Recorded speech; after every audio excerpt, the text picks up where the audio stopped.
Hello, Renewal family. We are so excited that you're with us today. We have a couple quick announcements for you before we begin. Our thing that we're going to be talking about is how churches respond to COVID-19. What can we do as Christians? What can we do as church people? What can we do as God's people? What can we do? How does it affect God's people around the world? What can we do to be a help to missionaries? But before we do that, I want to remind you that this Sunday on 2335 Appy Lane, on our new campus, we're going to have a drive-in service. That means you can stay in your car, you'll turn into an FM station. Our service, the message will all be broadcast through your car and through your radio. You'll be able to hear that and listen to that. So we're really excited to be able to announce that to you today. So Palm Sunday, drive-in service at our new campus, 2335 Abbey Lane. Also, what we're asking you to do is we're still trying to raise some more food and supplies for people in need. So we're just asking, if you're coming to church on that Sunday, if you could bring a canned good, if you could bring something to help out families in need. Our church is still getting requests. They're still asking us if we can help and be a help to some people in our community that maybe not have access to food or even access to paper products and things like that. So if you would be so generous to show up on Palm Sunday to be a part of that, to pour into our community, so that we're just not here having a service, but we're actually being a part of our community and pouring back into the Apopka area. That would be great if you could do that for us. So today I have a friend of mine. His name is Brian Weed. Brian's been a missionary to Nicaragua for, actually he says Nicaragua really cool. I don't say Nicaragua, more like very country American. And so he's been there for over 20 years. Matter of fact, a lot of our friends that we're all mutual friends, and watching his ministry, seeing what they're doing, seeing how God has just blessed him and Rachel, and how they just have been transformed, not just a small community, but they transformed almost their entire country, and they're planting churches, and they're reaching the next generation, doing an incredible job. So it is such an honor to have you here with us. Thank you. And could you say Nicaragua for us real good? Nicaragua. Ah, that's amazing. Isn't that awesome? I'm going to let him say it from now on. And so, but Brian, you guys are doing some just really, really incredible things. So tell us a little bit about how, God brought you there and what God is doing and all this stuff. Okay, yeah, my wife was actually born and raised in Costa Rica as a missionary kid. And she's a Costa Rican citizen, a U.S. citizen. We met at college, and we've been missionaries in Nicaragua for 20 years, church planters. Wow. And we have 16 churches. And what's exciting about the church planting is that nationals are leading that. They're self-governing, they're self-supporting churches, and they're given to missions. And now we're at that phase of ministry where our churches have now started churches. And things are going great. We have Avance Sports International, which is a ministry of our local churches that has grown from Nicaragua to Costa Rica to Panama to Cuba, and soon to be in Honduras, wow, Belize, and in the United States of America in places like Tennessee, Ohio, Texas, and California. Wow. So we're excited about that. We have a hospital, and we recently received some relief funds from one of our donors to buy meds in preparation for what may come to Nicaragua. And so even our medical center one of our churches overseas is prepared for this COVID-19 disaster that's coming to some of these developing nations. Yeah. And we were just talking, I know like you guys, some of you that go to our church, you've lost your job or they put you on furlough. And it's just not a local thing, because we were talking about the area where you minister. Yep. I mean, how many jobs are they lost like in the last 3 days? Just near our Managua church alone, which is the capital city, in the past 5 days, we've received reports of 22,000 job losses. And that's just the major factories that are producing things, even for America. They're making things that come here. The reports we've got, just the reports we're getting, is 22,000. We know those numbers are greater, and that's just in our city. Wow. And that's in a country that's considered the poorest country in all of Latin America. We just went through an attempted coup in 2018, which created over 400,000 job losses during that time. So it's just one domino effect after another. And so we're just asking people to pray. Get involved, be a part of missions, and help these countries. I know it's bad. I know people are waiting in line here. I know people are getting laid off. I know things are getting scary. But scary for the rest of the world is no food, starvation. children dying, parents watching their children die, not of COVID, of starvation. Yeah. And that's what's coming in some of these countries. And these are things that we want to address at our church, because we can help, and we can be a part of something that's bigger than ourselves. And so one of the things that we're really, for us, is I really want you to hear his ministry, see what he's doing. Just because we don't really have our facility that we normally meet at on a Sunday, we actually had you scheduled for a while, and so Right. and so your family's actually in Florida through all of this stuff. Right. Kind of limited. You can't really travel a whole lot of places and go to the churches that were supposed to have you. Correct. But you're actually just staying down the road from us. Right. So so a lot of things are happening, and a lot of people, it's changed a lot of lives for everyone really.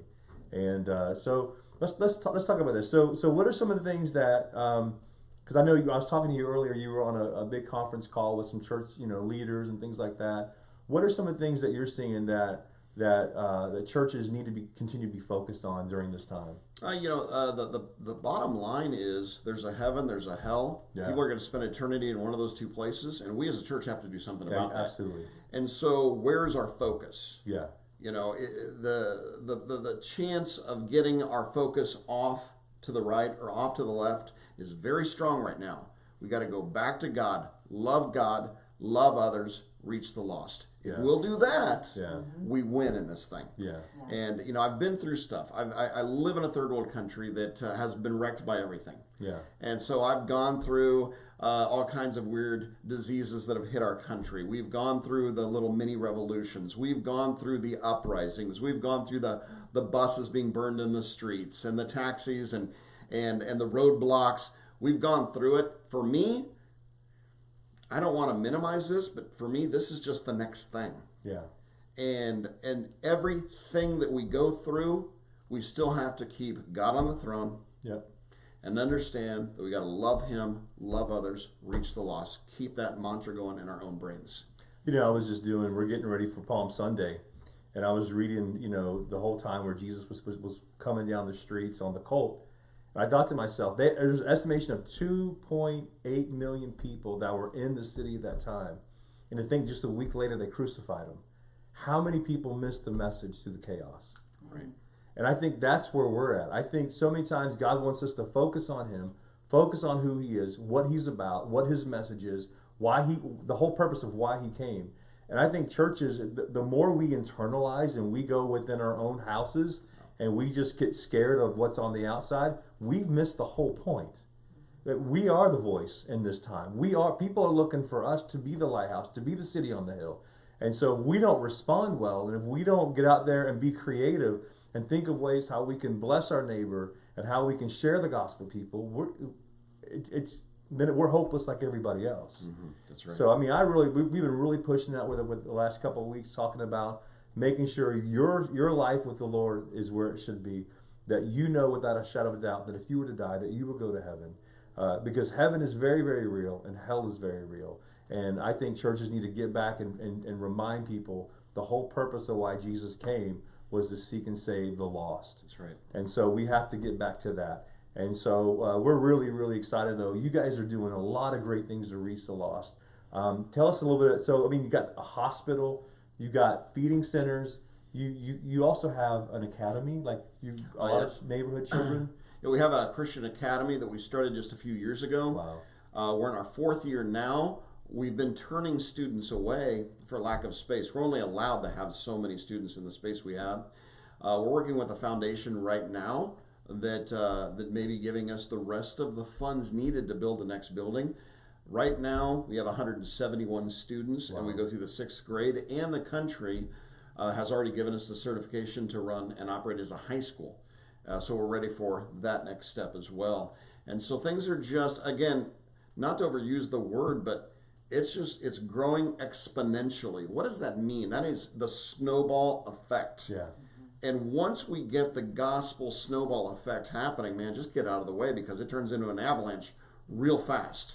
And we have Christians and we have churches around Latin America. You guys are here. I believe you guys are in a phenomenal position as a church. You guys, it's like you're already ready for this. Yeah. And so I'm excited about what's happening for your church. and the rest of the churches around the world, this is a time in which more people will accept Christ. I believe so, absolutely. Yeah. Because people are thinking. They're thinking, you know what? My whole world can stop on a dime. What if I can't go to the store and get groceries? If we're all stressed out about toilet paper, but there's a lot of other things that are, that stresses people out. So we need to really, really, really, as a church, rise up and really get outside of where our homes are, and obviously 6 feet apart, and to minister to people and to love people where they're at and give them hope, and That's right. and not be afraid to tell somebody, hey, I can pray with you. And so we're really, really excited to have Brian here. Excited for him to show us a little bit about what he does. Is there? So let's say someone's watching. Is there a website we can go to, or something that we can see a little bit more of what your ministry is about? Yeah, for us, you can go to all of the websites. We're known as Familia Avance, or the Familia Avance Network. You can go to my Facebook, Brian Weed. You can go to the Familia Avance Network. Also, as a Baptist Bible Fellowship missionary for 20 years, a recent transition has happened. I'm still with the BBFI, but now we're working with businessmen out of Des Moines, Iowa. Wow. That decided years ago that it was time that businessmen step up to the plate and help church planting as well. And so those men asked me to be on their board. Then they've asked me to be the director of Latin America. And again, it just keeps growing and snowballing. And these men, their focus is church planting. And they put a button on there. When you go to trailheadinternational.org and you click donate, there's a specific place just for us, Wow. for Latin America. So what we're doing in Latin America, and then they're being sensitive to the situation. They even have a place where you can give to COVID-19, and the great part about Trailhead is 100% of the donations that your church gives to us makes it to the mission field. Many organizations, 501c3s, nonprofits, there is a cut taken. There's a percentage taken for administrative cost. We think Daniel and Rachel Pettit of the Pettit Foundation, between them and fundraisers that Trailhead's doing, they cover 100% of administrative cost. Wow. So that when donors give, they know that every penny of every dollar makes it to the projects. And so I would challenge people, go to our Facebook, go to Familia Avance, and then of course all of our churches have the Facebook pages, especially now with everybody going online. Go to Trailhead, figure out what the world is doing. Yeah. Because right now everybody's focused on us internally, and we're putting ourselves in a little bit of box, and that's just another trick out of Satan's bag. If he can get us thinking about us and not thinking about the rest of the world, then he wins. Yeah. And don't you hate losing? Yeah. And so that's the thing. Get out there, find out what's going on in the world, find out what your church is involved in, and get in the game with them. It's a lot better. You get in a fist fight in a parking lot, you hope your buddies jump in with you. right. And so that's the thing. We're in a fight. Yeah. And the devil hates it, hates us, hates God, and he wants to win. In the end, we read God wins, the church wins, and don't you want to be on the winning team? Amen. Wouldn't you hate to be standing on the sidelines when all this ends and go, man, my church got involved, but I didn't? That's kind of embarrassing. I mean, honestly. Yeah. Yeah. And so get on board with Jason and Judy and the church, and get involved in renewal and do something for the kingdom of God. Yeah, because that's what we've been saying. What's our role? Where do we play? What is it that God wants us to do? And that's what we told you at Renewal. Every week our leadership gets together. We seek the face of God. We ask God, what this week do you want us to do? And so we feel like for us, and again, I can't speak for every other church in America. I can only speak for, I got one church that the Lord has put me in charge of. And we really feel like getting together in a drive-in setting, hearing the message, being able to worship together, though it's not ideal, but it's, you know what, I can still see you. You can still see me. We can still see each other. We know that we're not alone. We know that the person in the car next to me, you know what, that's my brother, that's my sister. And we still want to be involved in all of this because, prayer still works too. I hear a lot of people, we always criticizing our leaders, always criticizing, why they do this or why this. We should be spending time in our day praying for our leaders, praying for the people that are leading our communities. And because they have a huge responsibility. And we need to be praying for our church leaders as well and our missionaries that are trying to figure all of this out. And so I just want to encourage you to spend time alone with the Lord. Ask him to give the people wisdom, and ask for you to hear his voice, so to get the wisdom so that you know what to do. Because maybe you might be sitting in your car, and the Lord might say to you, hey, I want you to go in there and buy some food for your neighbor, or maybe go check up on your neighbor, or maybe call somebody or text somebody. You know, don't think you're all by yourself, because I'm gonna tell you, that's what Satan wants you to know. If he can get you to a place where you're all by yourself and you think that you're isolated, then he's got you. And that is not the case. That God's people are together. God's people stand together. God's people pray together. And we do this together. And so we're really excited about that. You and I talked about a couple other things too. Something about a motorcycle. Because I don't know about you, but motorcycles are like awesome. Yeah. And but you know, I would consider myself as a I don't know, a motorcycle enthusiast. But you're more like an extreme motorcycle guy. We've done some extreme things. Right? Yeah, I mean, right. you know, it's like you just like, you know, I like motorcycles. And then Brian's over here going, yeah, but I like to take the motorcycle like all the way around the country and through sand dunes and stuff. So you got something coming up too. Yeah, in 2017, I rode my motorcycle from, it was a dirt bike, a Honda XR 650 to be specific. I rode that from North Missouri down to Texas. Some guys trailered in from different parts of Texas, Missouri, and even a guy from Wisconsin. We all converged on Pilot Point, Texas. We hopped on our motorcycles, drove through Texas, Mexico, Guatemala, El Salvador, Honduras, all the way to my house in Managua, Nicaragua. And it was exciting. Why, though? We were drawing people's interest in what we were doing, but what we were really doing is drawing people's interest in what was happening in Managua, Nicaragua, and around the country of Nicaragua. And that ride raised $330,000 for missions. Now, COVID permitting, we're going to do another ride. It's scheduled for June. We're talking about maybe needing to shift that to later in the year, just to be allowed in Mexico. But there's the Baja 1000. There's a ride in the motocross world known as the Baja Tip to Top. You fly into Cabo, you hop on Honda 450s, and you go all the way up the Baja Desert toward San Diego, and you stop around Tijuana. And so 1,000 miles through the desert, and the goal is $1 million. The reality is it looks like we already have 400,000. Wow. And 43,000 more was actually sent yesterday to buy a piece of property in Messiah. A church yesterday, during all of this, a church yesterday said, you know what, I'd like to see if we can raise another $40,000 for that. And so we're in the middle of this COVID crisis, and people are saying, let's still keep planting churches. Yeah.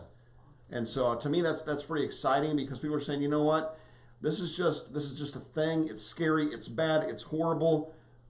But Jesus, he gave us the command. Yeah. And he sent us out on marching orders. And that marching order is simple, man. Go into all the world, preach the gospel to every creature. He established the local church, and we still have to keep that going. Wow. So here's what we're going to do. You probably have a lot of questions, or maybe you're thinking, hey, how can I give? How can I be a part of this? So we're going to put some links on our Facebook page for you to be able to see what Brian's doing, what him and Rachel are doing. Oh, by the way, real quick. So you know, your wife, you guys been married for how long? We've been married since 1994, May of 94. Woo, So our people. Right? Yeah. He's May and we're June. That's right. Yeah, right. It's kind of a thing, right? After college. Oh, yeah, yeah. Oh, Absolutely, absolutely. Yeah. And then you guys have, I think, was it 3 girls? Yeah, we have 3 daughters. Our oldest is a senior in Bible college. Okay. Our youngest is a freshman in Bible college. Our youngest one at 12, she plans on doing ministry as well. And so that's kind of their focus. We're proud of them. And the good thing is, you know, this was a mess, this whole thing, right? Yeah. With everything shut down and all that. God's good. Yeah. You know, we're here in Florida. We have a small travel trailer we're using, which is great for us until we have 2 extra daughters show up. A church in Altamont Springs had a house. They put us up in the house for as long as we need to use it. And that's huge for us. And mad props to Scott Carlson. Yeah, Scott Carlson, you. Thank you yeah. For doing that for us. And so now we have a house. Our daughters, really, there was no reason for them to fly back to Springfield because there was nothing to fly back to. Yeah. Because there's no school. Now they're online schooling, and my wife is homeschooling our 12-year-old while we're on this furlough. And so, you know what? It's amazing. I can't say it enough. how God just provides. Yeah. You know, I didn't know about the house. I didn't know about being able to do this. I didn't know about the coronavirus coming up a month ago. Yeah. I didn't know that my daughters were going to get stuck with no place to go to school and have to go online. But yet here we are, all together in a home, and of all places, Florida. I mean, we could have been stuck in like some cold climate or something, right? we're in Florida. Thank you, Lord. It's like I almost feel guilty, right? Because we're in Florida, right? But it's good and we're still raising money. Yeah. And so our family's together, and we're doing ministry again together. Yeah. And I love that. That's powerful. So we want you to be praying for the Weed family. You guys will be with us on Sunday. Correct. So you'll be able to honk and wave to them and give them some air hugs. Or if you want to just drive by and make it rain on them and throw some money on them, that's fine too. Just make it happen. But we're so excited for what God is doing. I'm really excited about being able to partner with you guys, be able to let you guys be a part of Renewal. We can be a part of what you guys are doing. And our whole goal is Renewal's only been around for 2 years. So what we said was we are going to partner with men and women in ministry that are doing the work of the church and doing the work of the Lord. And this guy is definitely doing it. He's just absolutely killing it. So we are very, very excited for you guys, excited for what God is doing. And so we're excited for you. So God's got big things for you. Every time during a crisis or something like this, God's people always rise to the occasion. And so I can't wait to hear stories of what God has done and how God has moved in your life.